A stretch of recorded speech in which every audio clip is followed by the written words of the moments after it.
Hi guys, I'm out today, obviously. This is a review of the study guide you've been working on. You should have, this is what your Schoology is today. You should have completed the Edpuzzle already. You should have attempted the study guide, and then you're using this video to check your answers. So try this and then check your answers. Once you finish this, you can study the remediation packet from yesterday. You can work on any missing work or study for your test. But yeah, so please make sure your Edpuzzle is done. This is to check your answers after you have tried the study guide. Okay. So, here's our first step. I can identify a relation as a function. So I decide if this is a function by doing the vertical line test. And if I draw a vertical line, it passes through twice. So no, not a function, fails vertical line test. Is this a function? Number 2. Well, I look at my x and there are no repeating domains, so yes. No repeating x values. Okay. Number 3, is this a function? Well, if I draw my vertical line, each vertical line only passes through our graph once. So yes, and you can say passes vertical line test. And is this a function? Well, if I draw a vertical line, it passes through twice. So you would say no, does not pass vertical line test. Wonderful. All right, the next one, I can find the domain and range of a function. Oh, not a function, just the domain and range of a relation. So the domain is the x values and the range are the y's. So for this one, you have to list the ordered pairs. -3, 3. This is 0, 2. This is 3, 0. And this is 3, 1, 2, 3, 4, 5. -5. So the domain are -3, 0, and 3.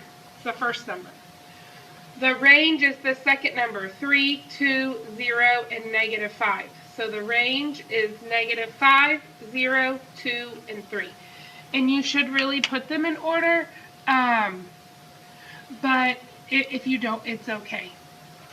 Okay? All right. So number 6, the domain are your first number in the ordered pair. So 4, 5, and 6, you don't need to do repeats. And the range is the second number, 12, 15, 18, 21, and 24. Nice job. 7. So 7 has an arrow going left. The domain is the left to the right. So it's going left for forever, so that's -infinity. To the right is stopping right here at 5. The range is the bottom to the top.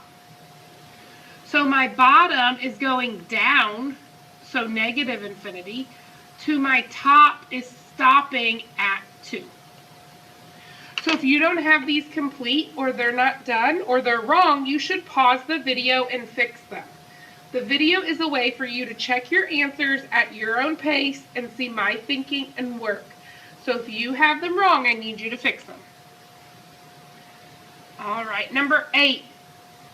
The domain is the left to the right. So my domain is right here to right here, which is -5 to 5. And my range is my bottom to my top. Well, the bottom is right here at this axis, so that's 0. To the top is 5. So if you don't have that, you need to fix this. Okay? Pause the video and fix it. All right, so I can identify intervals that a function is increasing, decreasing, constant, and state the x and y intercepts. Okay? So this is increasing is when the slope goes up, so from here to here. So it looks like it goes up from -3 until it stops right here at 3. You always use the x-axis for increasing or decreasing. Okay? And then it's decreasing at that pivot point of 3 right here until 6. Okay? So if you don't have it, fix it. Okay? The x-intercept is where it crosses the x-axis at 1 and 5. And the y-intercept is where it crosses the y-axis right here at -1. So on your test, this is worth 5 points. 1 for increasing, 1 for decreasing, 1 for each intercept, x-intercept, and then 1 for the y-intercept. All right, number 10, increasing. Increasing again, you start at the left, and this is going up. So this is increasing from -5 until right here is 0. We always use the x-axis numbers, -5 to 0. It is decreasing from here to here. This line is going down. So you use that 0 pivot point, and it's decreasing until 5. The x-intercepts are where it crosses the x-axis. So right here at -5 and +5. And the y-intercept is right here at 5. And again, this was worth 5 points on your test. 1, 2, 3, 4, 5. Pause the video if you need to make these corrections. All right, this next one says, I can evaluate a function and function notation. Well, this says f of 3. That is the same as the f of x. So x is 3. So I take 3 and I plug it in for x. And I write 3 squared minus 10. 3 squared is 9 minus 10 is -1. So your answer is -1. This is g of x, g of -6. So I plug -6 in for x. So I get -6 times -6 plus 2. -6 times -6 is 36, plus 2 is 38. Nice job. All right, next one, it gave us a table. So we need to plug these x values into our x in our function to find our h of x. So this says x is -1. So I do -1 squared minus 1. Remember, negatives need to be put in parentheses, especially when you're squaring them. So -1 times -1 is 1. So -1 squared is 1, minus 1 is 0.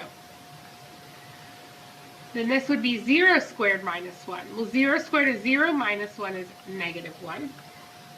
And then that would be 2 squared minus 1. 2 squared is 4, minus 1 is 3. Okay? And then the next one, it says, what is the value of h of x equals 8? Well, this is different. This is not x equals 8. I'm not going to plug 8 in for x. I'm going to set this equal to 8 because it's an equal sign. So you have 8 equals x squared minus 1. So then you solve. Add 1 to both sides, and you get 9 equals x squared. Well, if you're not sure how to solve that, you can think, what number times itself makes 9? Or you can square root both sides, and you get x equals 3. So the answer is 3. All right. Many cell phone plans have an option to include more than one phone. The function for the monthly cost of a cell phone service from a wireless company is f of x equals 25 plus 200, where x is the number of phones on the plan. Find and interpret f of 3 and f of 5. So what this means is you're going to pay $200 for having that phone plan, and then you have to pay $25 for each additional phone. So we want to know the cost of 3 phones and the cost of 5 phones. So 3 phones would be 25 times 3 plus 200. 25 times 3 is 75 plus 200 is 275. So you would pay $275 for 3 phones. 5 phones would be the 25 times 5 plus 200. Well, 25 times 5 is 125 plus 200 is 325. So you would pay $325 for 5 phones. All right. The graph represents the number of hours since Afshan left work and her distance from home. The independent variable is the hours. The dependent variable is the distance. How long it's taking you is depending on how far away you are. What is happening to his distance as the hours increase? Well, as the hours gets up, he's getting closer to home. Hours increase, he gets closer to home.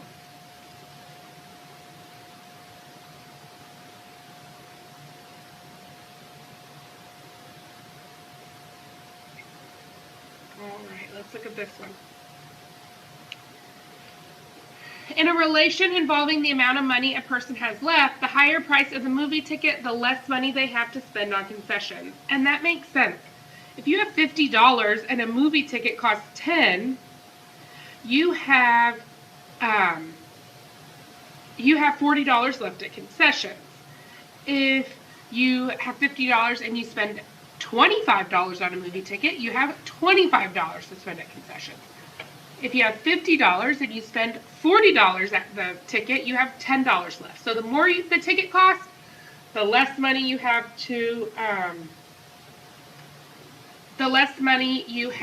at concessions. So the independent, what you can't control is the movie ticket price. The movie ticket price is setting how much you can spend at concessions. The movie ticket price. The dependent is the concession price. How much you spend at the movies, the ticket determines how much you get on the price. Okay? For concessions. Great. The following graph show, and which one would this be? This one would be right here. Just think, if your movie ticket is $0, you can spend a lot of money at the concessions. If your movie ticket is $50 of your $50 you have, you can spend 0 at concessions. So this is it here. The following graph shows Tom's walk to school. Identify the independent and dependent variable and write a story describing the key features. The independent is the time, the X. The dependent is the distance, the Y.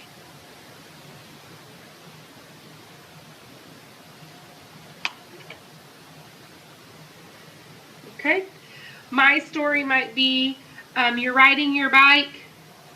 You start out at home and you ride your bike.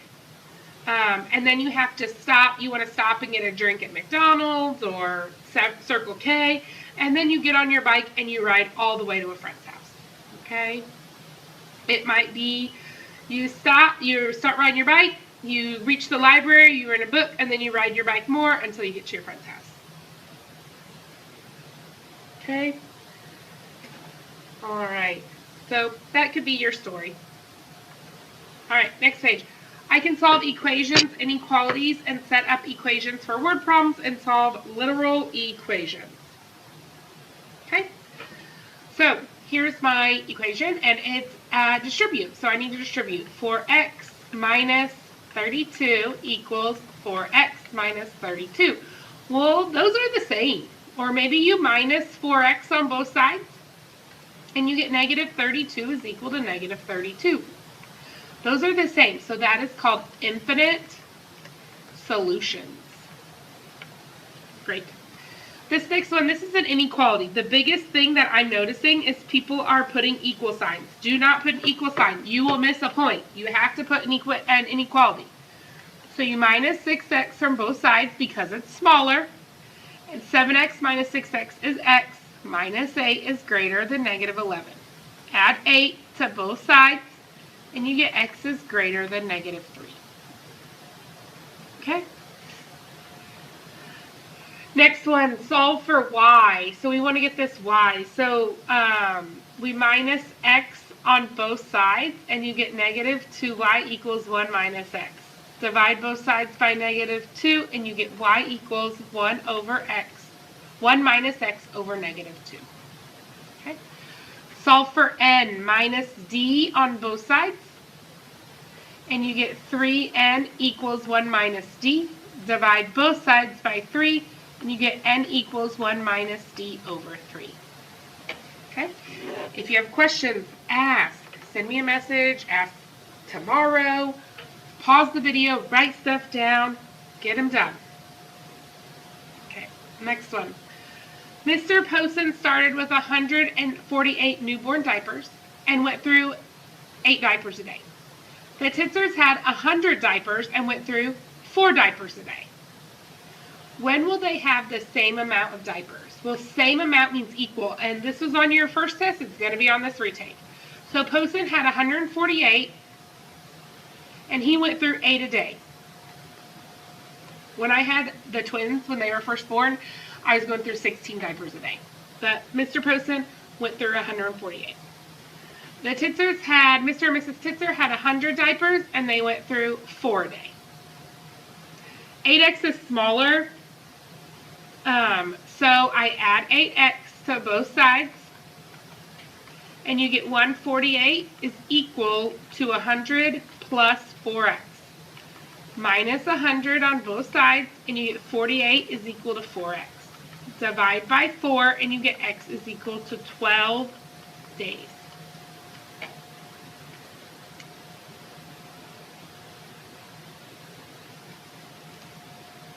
All right, if you need to pause the video and stop, do that. Ask questions.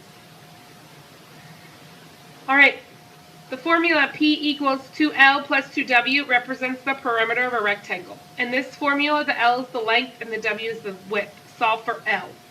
So I don't have enough space, so rewrite it. P equals 2L plus 2W minus 2W on both sides.